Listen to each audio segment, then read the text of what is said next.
After endorsing violent crime, Aquaman star Jason Momoa calls for Donald Trump supporters to unfollow him. Can I read from this a little? My quotes from this article. Okay. It's your channel. You don't have to. Momoa is calling for supporters of Donald Trump to unfollow him. He shared a video of Michael Rappaport, who previously attacked the Covington Catholic students in a profanity-laced rant back in January 2019.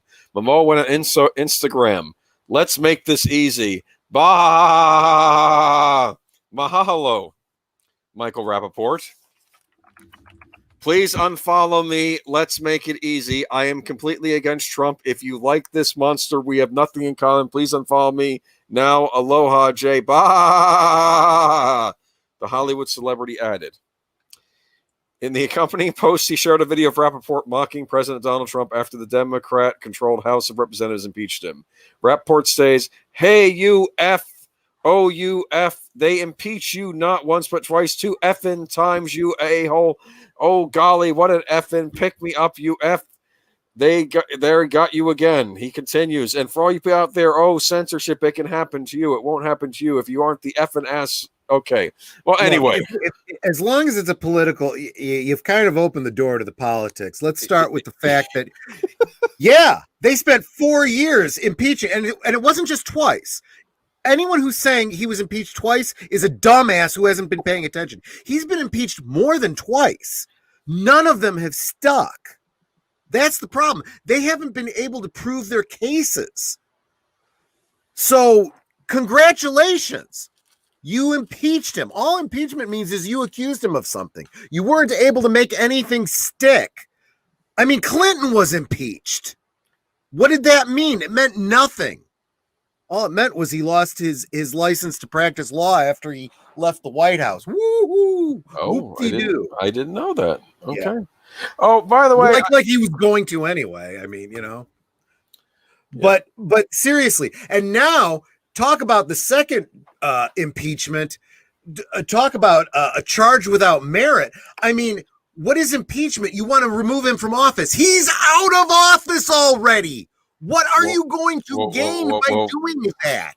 I guess it's so he'll never run again. I think that's what the idea is. But they can't keep him from running. That's another case that's already been taken care of with McCain and Obama. Nothing this past week or this year has made any sense, or even the last couple of years has made any sense. But anyway, but it's important that our listeners, if they don't know this, they need to be educated, because these dumbasses like Momoa don't understand this, and you can't teach these these brain dead Hollywood elites. Yes. Well, anyway, I have a comment on this whole thing. One thing I've noticed about this pandemic is that we're not getting movies, but the movie stars are doubling down on the political ranting. Jason Momoa is one of the worst actors in Hollywood, in my opinion. He essentially plays himself on screen. I feel bad about Michael Rappaport going off the deep end. I actually liked him in some movies, like the indie superhero movie Special. But I know how hypocritical this is, because I'm so foul-mouthed. But if you are going to tweet out, or you're going to make statements with all those, expletives, it kind of tells you, yeah, you know what? You don't really need to listen to me, because I don't know what I'm talking about. All I can do is swear. Hopefully, I'm making up for it by making some sense. He makes absolutely zero sense. Well, no, because he's like first you have Momoa going bah, and then you have the Michael Rappaport saying F F F F F. Exactly. That's exactly what I mean. I mean, they don't know what they're talking about to begin with, and then all they're doing is cursing. Anyone with any intelligence that's listening to him tunes out and says, "Okay, this is not news. This is an idiot." Spewing idiocy, because idiot. But unfortunately, they have enough. Oh, yeah, because I like him, and he's good looking, and he's the best, and Snyderverse, yay. Anyway, I don't know. And Watchman bad. I know that, because all the news says it. Yeah. But anyway, Okay, but is this gonna maybe alter how you spend your money in the future on Jason Momoa movies? Nope. Wasn't spending any money on him before, and I can't spend any less. Okay. Anyways, but I've just noticed this because I keep thinking back to the old days. How, let's be honest, celebrities have doing these political rantings for years. That I think they've been worse this year, but in the past, I think sometimes we look the other way because they were putting out good product that we wanted to watch, but they're not currently doing that. Well, You know, in the past, I would argue that in the past, the ones that got really political really hurt their careers doing it.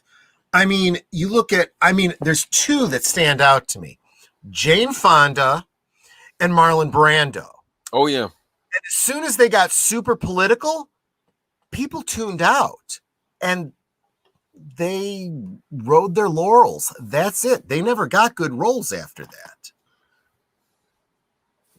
That's just how it is. Jason is fake Thor, says Melissa Harris. Yeah, yeah. I never even thought about that. Is he supposed to be like the DC Universe's Thor? Is that how the executives were treating that? Kinda. Okay. I mean, Interesting. if you were trying to play, I mean, if these writers were worth their weight in salt, they would know that Aquaman, Arthur Curry, is meant to be an analog of King Arthur, just like Green Arrow is meant to be an analog of Robin Hood. Yeah. Well, I don't think these people know anything about King Arthur, especially considering the last King Arthur movie that got made. Anyway, Okay, good point taken there. Yeah, we've had just a lot of bad, expensive blockbusters get released. I didn't even see that new that new Robin Hood they made, which I heard was dreadful. Yeah, I know nothing about that. Brian Gilmart brings up a great point too, referring to my once they get political thing, talking about the Dixie Chicks. Now, the Dixie Chicks is an example of not understanding your audience. If you are a country star, you know, you're a country band, and that's who your audience is. Those are predominantly Protestant, Christian, conservatives. You go against that base, you're done. When was the last time anyone heard about the Dixie Chicks?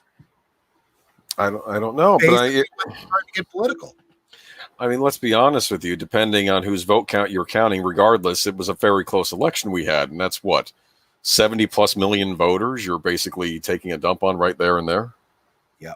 Well, and that gets back into the whole: do you want to make money or do you want to make a political statement? And there's a strange dichotomy there. We've talked about that before. Or maybe not go on social media when you're high too, like what it apparently does. I'm sorry. Here I am streaming drunk, so I mean, I didn't say neither. I said hi because I said neither. You bring it up, but actually, what I did want to make a point about though, I feel bad though because, like I said, I did like Rappaport in Special, which was a very fun. I wouldn't pay money for it, but if you want to catch, well, you probably don't even watch anything with a minute now because of his insanity. I have to admit, I don't even know who this Rappaport guy is you've been talking about all this time. Okay, did you ever see The Sixth Day with Arnold Schwarzenegger? No. Where he was fighting the clones? No. Okay, what's not that good a movie? Okay, did you ever see Boston Public, the television series? No. Because I don't know what else he's been in. Captain Kirk, right? No, that was Boston Legal. Same creator though. So, and I think they even did a crossover. What is it? He only do shows that are based in Boston. That's what happened with David E. Kelly after a while. He just started. Well, you know what? Everything's set in Boston anyway. I'm just going to set Boston in front of everything. Okay.